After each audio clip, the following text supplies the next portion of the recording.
My name is Burke Hedges, author of the best-selling book, The Parable of the Pipeline. I open my book with a story about Pablo and Bruno, who take two very different paths in their quest for financial independence.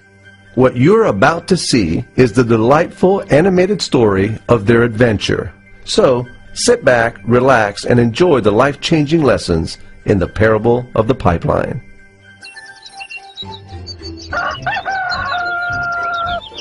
Far away, in a small village, near a beautiful valley, lived two friends, Pablo and Bruno. They were both young and dreamed of a better life for themselves. They'd often discuss their dreams about how they would become the most successful men in the village. They weren't afraid of hard work, and they searched for opportunities to help realize their goals and achieve their dreams. One day, an opportunity presented itself.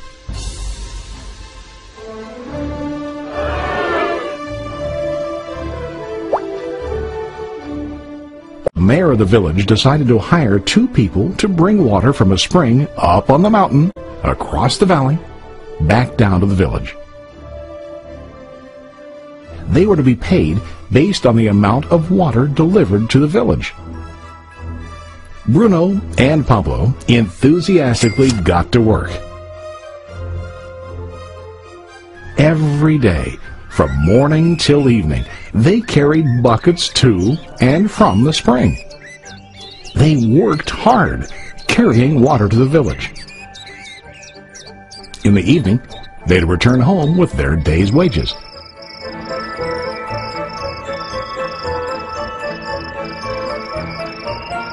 Bruno was satisfied with his work and the money he earned.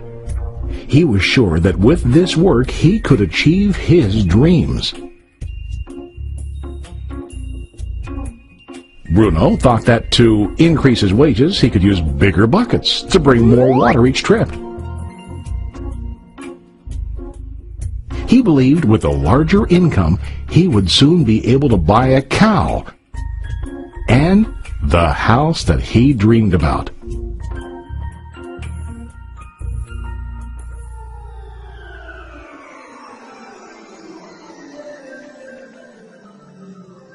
Now Pablo was not satisfied. At the end of the day, his back and hands ached, and he was exhausted. He was looking for an easier way to earn more. One day an idea occurred to Pablo. He imagined building a pipeline to deliver the water from the mountain spring to the village. With this pipeline, he could get more water to the village without carrying buckets back and forth from the spring to the village. Soon, he got very excited about his idea and began to plan. Pablo, of course, shared his idea with his friend Bruno and asked him to join with him to work on and help build the pipeline. Bruno thought the idea was crazy. All Bruno could think about was what his money could buy today and how to get it quicker. He felt that building a pipeline would slow him down and delay him in achieving his goals. Instead, Bruno got bigger buckets and went more often back and forth fetching water. He was sure that with this method he could make more money. Pablo decided to build the pipeline on his own. He understood that it would not be easy to build, and it would take time to complete the pipeline.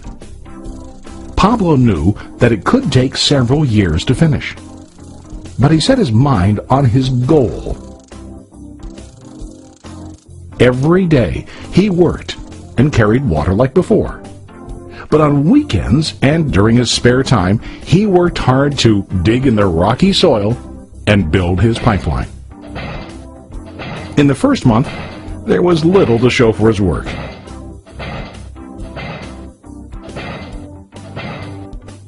Bruno and the villagers laughed and teased him. They called him Pablo the Pipeline Man. During this time, Bruno's income doubled. He already bought a cow and a bigger house. His lifestyle changed. He now spent time after work in the bar, enjoying his hard-earned wages from delivering water.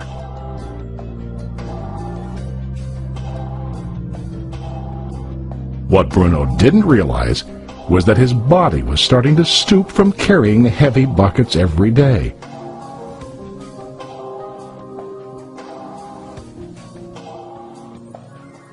His face looked worn and his body tired.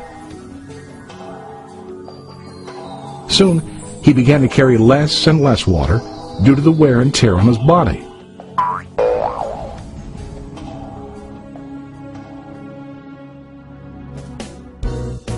Month after month, Pablo worked. Soon a year passed, and then a second year. Finally, Pablo finished his pipeline. He now used his pipeline to deliver water to the village instead of carrying buckets.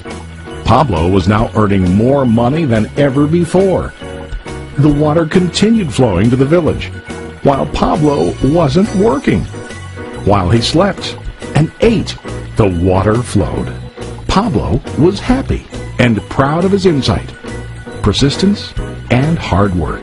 Now his income flowed as long as the water flowed through his pipeline.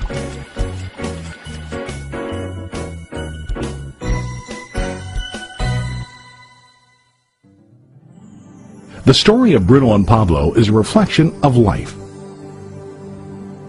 Their jobs symbolize what most people do to earn money. Bruno gets his money using buckets.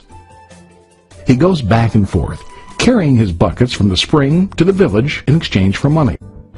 To increase his income, he either has to go more frequently to the spring or to use larger buckets.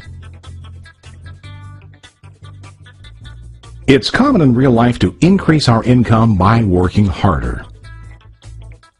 For example, working overtime or getting a second job. We also increase the size of our buckets by accepting a higher paying position, which often includes spending more time on the job.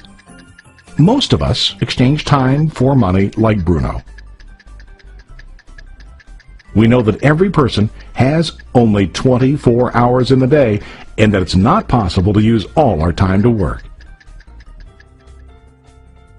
The most difficult time comes when we can no longer exchange time for money due to age, health, or other reasons.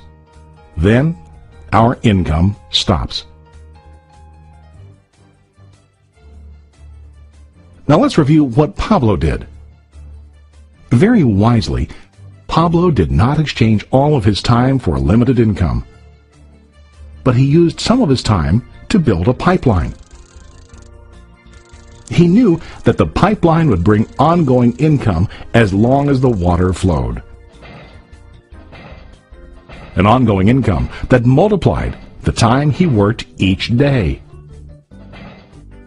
Pablo knew that someday, maybe because of age or health, he would no longer be able to exchange his available time for money. Pablo knew that if he could make his idea of a pipeline work, then he only has to do the hard work of building the pipeline.